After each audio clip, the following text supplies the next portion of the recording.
আসসালামু আলাইকুম ওরহমতুল্লাহি ওয়াবারাকাতুহু। আউযু বিল্লাহি মিনাশ শাইতানির রাজিম। বিসমিল্লাহির রহমানির রহিম। আপনাদের সবাইকে স্বাগতম আজকের এই ভিডিওটিতে। আজকের এই ভিডিওটি মূলত হচ্ছে সূরা আল কাউসার নিয়ে। এটার একটা ছোট্ট ব্যাখ্যা আমি প্রস্তুত করেছি, আশা করি আপনারা এটা পছন্দ করবেন। আজকের এই সূরা আল কাউসার এটি কি এবং কেন এটি গুরুত্বপূর্ণ তা নিয়ে আলোচনা করতেছি।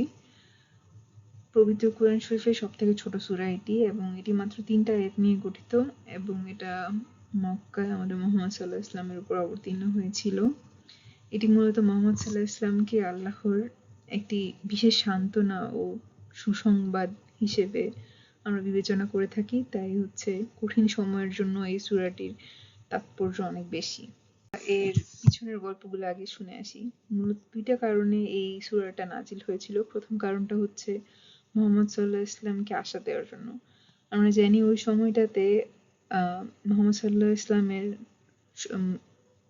ছেলেরা সবাই মারা যায়, শৈশব অবস্থায় ইন্তেকাল করে। তো এটার জন্য মুহাম্মদ সাল্লাল্লাহু আলাইহি ওয়াসাল্লাম মন থেকে অনেক ভেঙে যায়, যেটা সান্ত্বনা হিসেবে আল্লাহ তাআলা এই আয়াতগুলো নাজিল করেছিলেন।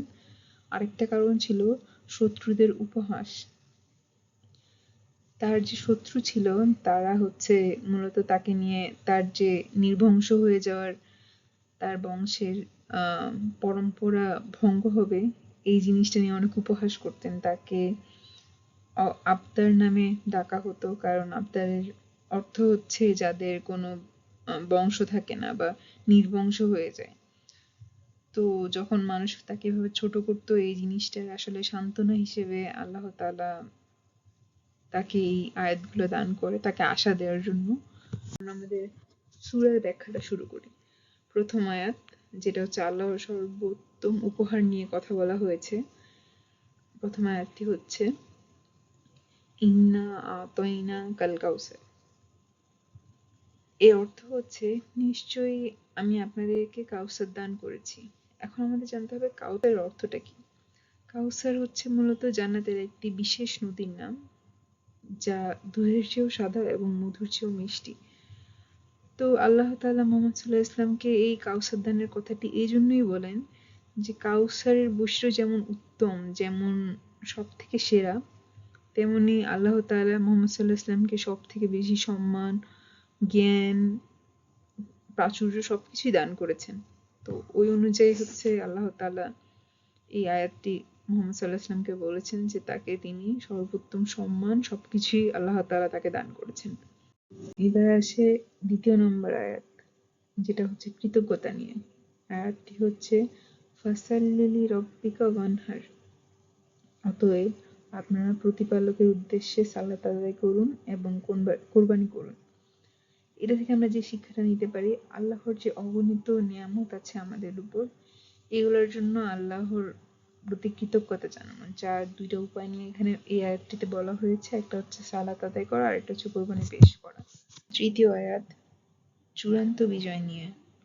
ইন্না শানিয়াকা হুয়াল আবতার। নিশ্চয়ই আপনার প্রতি বিদ্বেষ পোষণকারী হবে নির্বংশ। এর মাধ্যমে আল্লাহ তাআলা বুঝাতে চেয়েছেন যে মুহাম্মদ সাল্লাল্লাহু আলাইহি ওয়াসাল্লামের দুঃখের সময়ে যারা তাকে নিয়ে উপহাস করে, তার নির্বংশ হয়ে যাবে এটি নিয়ে তাকে উপহাস করে, তারাই মূলত হবে নির্বংশ। আর সেটার ফল আজকেও আমরা দেখছি। আমাদের মুহাম্মদ সাল্লাল্লাহু আলাইহি ওয়াসাল্লামের কথা আজও আমরা স্মরণ রাখি। আজও লাখ লাখ কোটি কোটি মানুষ আমরা তার পথ দেখানো পথে চলি, তাকে অনুসরণ করি। কিন্তু যারা তাকে নিয়ে উপহাস করেছে, তাদের না নাম আছে না বংশ আছে, কিছুই আমরা কেউ জানি না এবং আমরা জানতেও ইচ্ছুক না। তো মূলত তারাই নির্বংশ হয়েছে। তারা যতই মুহাম্মদ সাল্লাল্লাহু আলাইহি ওয়াসাল্লামকে নিয়ে ঠাট্টা করেছে, তার কোনো ফলাফল আসেনি। এটার ফলাফল এটাই এসেছে যে তারাই মূলত নির্বংশ হয়ে গেছে। এখন আমরা আসি আমাদের মূল উদ্দেশ্য এই ভিডিওর, যে আসলে আমরা এই সূরাটা থেকে কি শিক্ষা গ্রহণ করব। প্রথমত হচ্ছে আল্লাহর উপর ভরসা রাখা। আমরা এই সূরা থেকে শিখব যে কখনোই হতাশ হওয়া যাবে না। আমরা এখন দেখতে পাই আমরা ছোট থেকে ছোট বিষয়ে মন খারাপ করে আমরা আসলে আল্লাহর উপর ভরসা হারাই ফেলি, যা আমরা আল্লাহর কাছে এমন চাইলাম কেন হইল না, নিশ্চয়ই আল্লাহ আমার জন্য কিছু করতেছে না। এই মনোভাবটা আমাদের দূর করতে হবে। কখনো হতাশ হওয়া যাবে না। আল্লাহ যদি কোনো কিছু আমাদের জীবনে না ঘটায়, দোয়ার পরও না ঘটায়, তার মানে এর মধ্যে নিশ্চয়ই আমাদের কোনো উত্তম কিছু আছে। এটা বিশ্বাস করতে হবে, আল্লাহর উপর ভরসা রাখতে হবে। দ্বিতীয় হচ্ছে কৃতজ্ঞতা নিয়ে। ছোট বড় যে নিয়ামতি আমরা পাই আল্লাহর, আমাদের ওটার জন্য আল্লাহর কাছে কৃতজ্ঞতা প্রকাশ করতে হবে, নামাজ পড়তে হবে, সাদাকা দিতে হবে, যেগুলো আমাদের দায়িত্ব, যেগুলো আমাদের কোরআন শরীফ বলেছে, ওগুলো আমাদের পালন করতেই হবে। ছোট ছোট জিনিসে কৃতজ্ঞতা প্রকাশ করা বলতে আমি বুঝাতে চাই খাওয়ার সময় বিসমিল্লাহ বলা, আল্লাহর কাছে খাওয়ার পর আলহামদুলিল্লাহ বলা, যে আল্লাহ তুমি আমাকে এই খাবারটা দিচ্ছ, এটার জন্য আমি তোমার কাছে আমি তোমার কাছে কৃতজ্ঞ। আমি এই জিনিসটা বলা কতটা গুরুত্বপূর্ণ এটা হয়তো আমরা বুঝতে পারি না, কিন্তু আমাদের এই কোরআন শরীফে এই ছোটখাটো সব আয়াতের মধ্যে আমাদেরকে এই গাইডলাইন্স গুলো দেওয়া আছে, যেগুলো আমাদের ফলো করতে হবে। ছোটখাটো প্রত্যেকটা জিনিসে সবসময় আল্লাহকে আলহামদুলিল্লাহ বলতে হবে, আল্লাহর কৃতজ্ঞতা প্রকাশ করতে হবে। আর সব থেকে ইম্পর্টেন্ট পার্ট যেটা এখন আমি বলবো, প্রকৃত মূল্য। আমরা যে সম্মান মর্যাদা যেটাকে ভাবি, সেটা হচ্ছে মানুষের চোখে। আমরা আল্লাহর চোখে সম্মান মর্যাদা পাওয়ার কথাটা ভাবাটা আমাদের জন্য সব থেকে উত্তম। আমি যদি একটা উদাহরণ দিতে চাই, আমরা হয়তো বিয়ে বাড়িতে বোরকা পরে যাব, এটার সময় ভাবি যে আরে আমি যদি এখন বোরকা পরে যাই তখন আমাকে কেউ দাম দিবে না, আমাকে কেউ স্মার্ট বলবে না, আমাকে সবাই কম মূল্য দিবে। এটা ভেবে আমি তাদের জন্য হয়তো বোরকা না পরে শাড়ি পরলাম, অনেক সাজলাম গুজলাম।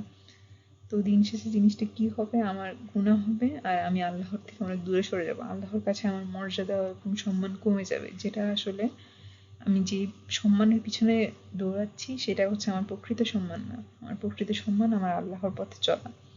তো আমরা আসলে এই এই জায়গাটাতে আমাদের উন্নতি করতে হবে, যে আমাদের আসল সম্মান ও মর্যাদা কোথায় এটা আমাদের জানতে হবে। তারপর সর্বশ্রেষ্ঠ হচ্ছে স্থায়ী উত্তরাধিকারী। এখন হয়তো এটার মধ্যে আপনারা বুঝতে পারবেন যে আমি আমার সন্তানদেরকে সঠিক জিনিস শিখানো, এটাই হচ্ছে আসল উত্তরাধিকারী, এবং তাদেরকে ঠিক করে রাখা, এটা না। আসলে এখানে মেন কথা হচ্ছে আমি সৎকর্ম করব, সৎ কাজ করব, ভালো কাজ করাটাই হচ্ছে তোমার উত্তরাধিকারিতা। যেমন হচ্ছে আমি আজকে একটা ভালো কাজ করলাম, আমার ভালো কাজ করাগুলাই হচ্ছে আমার সন্তান আমার থেকে শিখবে, আমার আশেপাশের মানুষ আমার থেকে শিখবে। প্রত্যেকটা মানুষের কিন্তু আরেকটা মানুষ থেকে অনেক কিছু শিকার থাকে। আমরা ভাবি যে আমরা আমাদের ছেলেদের মেয়েদেরকে মাদ্রাসায় দিব, ওরা মাদ্রাসায় পড়বে, এটাই আমার ধার্মিকত্ব। এটা আসল ধার্মিকত্ব না। কারণ আপনার ছেলেমেয়েরা শিখবে আপনার থেকে। আপনি যদি আজকে 5 ওয়াক্ত নামাজ মসজিদে গিয়ে পড়েন, তখন আপনার ছেলে দেখে আপনার সাথে সাথে ও মসজিদে যাওয়া শুরু করবে। আপনার আশেপাশের মানুষ যখন আপনাকে মসজিদে যেতে দেখবে, আপনি যখন তাদেরকে ডাকবেন, তখন তারাও আপনাকে ফলো করতে করতে মসজিদে যাবে। তো মূলত আপনি আপনার চরিত্রটা আল্লাহ এবং মুহাম্মদ সাল্লাল্লাহু আলাইহি ওয়াসাল্লামের দেখানো পথে যদি চালান, সেটাই হচ্ছে আপনার আসল আসল উত্তরাধিকারীটা সৃষ্টি করা। কারণ আপনি বাকিদেরকে যখন ডাকবেন, জিনিসগুলো আপনার ভালো কাজগুলো অন্যদেরকে ভালো কাজ করার জন্য আগ্রহী করবে। মূলত আল কাউসার হচ্ছে আল্লাহর পক্ষ থেকে মুহাম্মদ সাল্লাল্লাহু আলাইহি ওয়াসাল্লামকে একটা প্রতিশ্রুতি, যেটা আমাদেরকে শিক্ষা দেয় আল্লাহর পক্ষ থেকে প্রাপ্ত পুরস্কার অসীম, এবং যারা সত্যের পথে চলে তাদের সম্মান ও মর্যাদা চিরস্থায়ী। এটি কুরআনের এক অমূল্য রত্ন, যার গভীর আশ্বাস এবং নির্দেশনা প্রদান করে। আপনাদের সবাইকে ধন্যবাদ আমার এই সম্পূর্ণ ভিডিওটি দেখার জন্য। আমি আপনাদেরকে অনুরোধ করব যে আমার চ্যানেলটিকে সাবস্ক্রাইব করে এবং বেল আইকনটিতে ক্লিক করে সবসময় আপডেট থাকবেন। আমার ইচ্ছা হচ্ছে আমি এরকম ছোট সূরা থেকে শুরু করে আস্তে আস্তে সবগুলো সূরার আপনাদের কাছে ব্যাখ্যা নিয়ে আসি, যাতে বাংলা আপনারা সহজে জিনিসগুলো বুঝতে পারেন, এবং আমাদের কোরআনকে আপনারা আপনাদের সাধারণ জীবনে মান্য করতে পারেন, তার সেভাবে চলতে পারেন। শুধু কোরআন শরীফ মুখস্থ করে অথবা সারাদিন পড়ে এটার আমলটা যাতে করতে পারেন, এটাই হচ্ছে আমার মেইন উদ্দেশ্য। ধন্যবাদ সবাইকে। আল্লাহ হাফিজ। আসসালামু আলাইকুম।